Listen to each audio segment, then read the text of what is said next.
Recently, I was asked the question, have I ever noticed that whenever we're caught up in happiness for whatever reason, how some incident or unwanted experience invoking turmoil always seems to happen shortly after?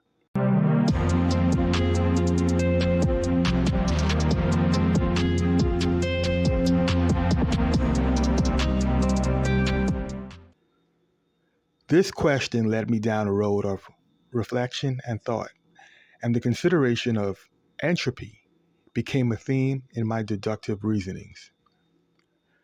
Scientists teach us about a phenomena, about the reality we experience our existence in, called entropy in the field of thermodynamics. A phenomena so persistent, pervasive, and seemingly undeniable till they refer to it as a law. This law seems to trickle down, affecting all aspects of life on Earth. For humans, our homes, neighborhoods, land, means of transportation, and anything necessary or worth having requires continual maintenance and upkeep to resist the inevitable forces of entropy from decay and disorder that would render any and everything we depend on dysfunctional and useless. But it doesn't end there. Our bodies and psyches require constant upkeep and attention in order not to malfunction or die on us, which will cause suffering in the process of breaking down. They can even turn against us. Go ahead, try and sit somewhere alone for as long as you can with little to no movement. For most, it's a matter of minutes before their bodies and psyches produce strong urges requiring our action. Hunger, boredom, thirst, loneliness, sexual desires, anxiousness, and anything you can think of begin to make their need for attention strongly felt, which we experience as suffering. Some people can go hours, while others who are really adept at meditation or having advanced self-control can go days. But eventually, these urges require attention to reduce the suffering and maintain physical and mental function. Not to mention the inevitable result of mental breaking if action isn't taken.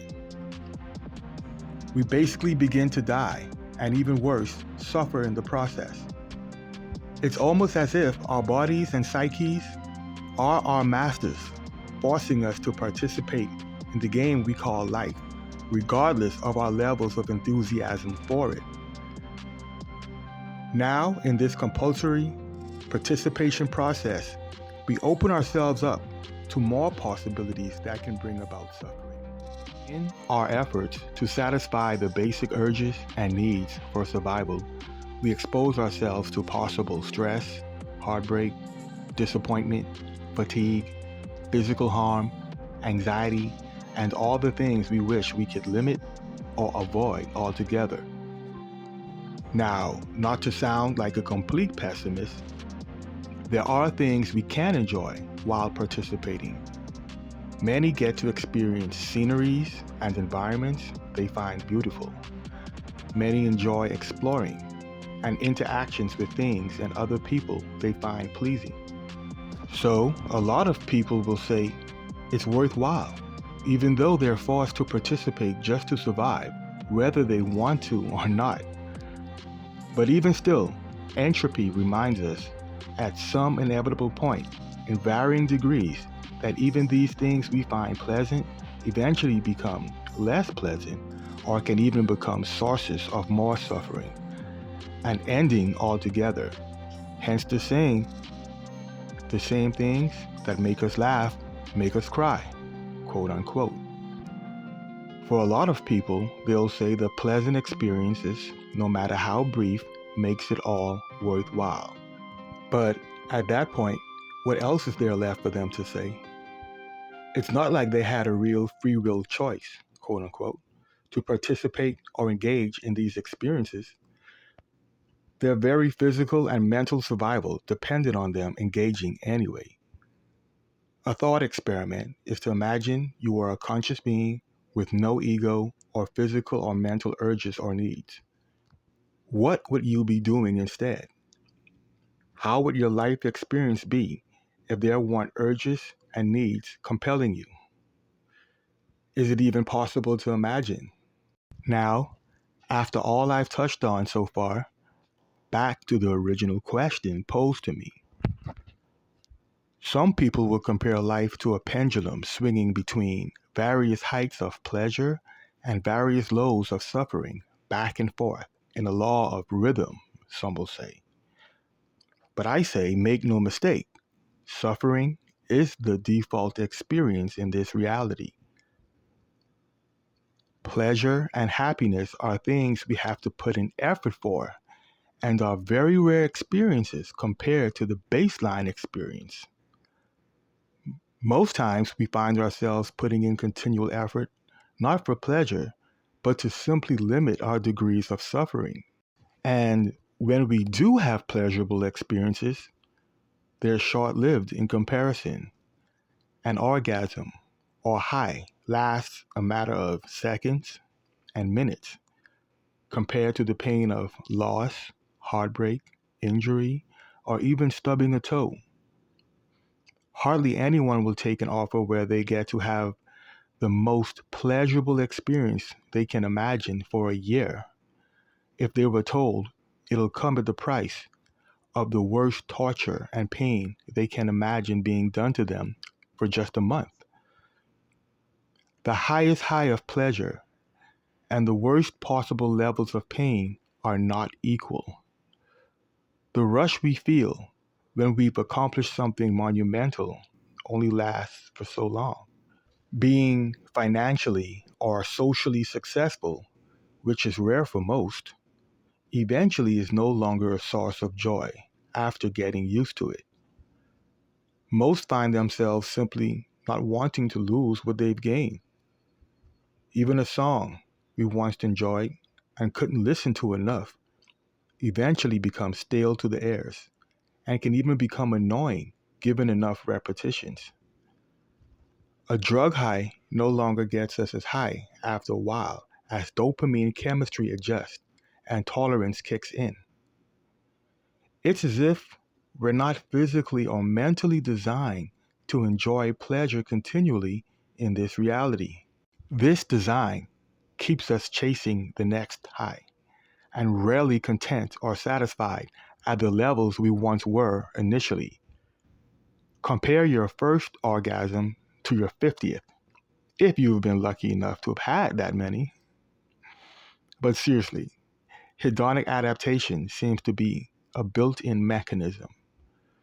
Some will say it's that way so we're forced to continually evolve as a species, even though it can be reasonably argued that we're not evolving as a collective, spiritually or mentally. Our ancestors of thousands of years ago were no less capable than we are today, and it can be reasonably argued that they were more evolved as beings despite having less technological tools than we have today, to most of our knowledge. Now, we can get into the common talking points as to why it is, or seems that way. We can blame the folly of mankind and societal heads, but the results are what they are, just the same.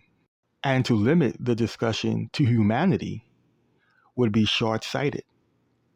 Our animal cohabitants in the wild, quote unquote, are in a constant state of survival. They have physical and evidently psychological needs and urges programmed into them as well, compelling them to participate in a game of survival that can oftentimes be more cruel and brutal than imagination can allow.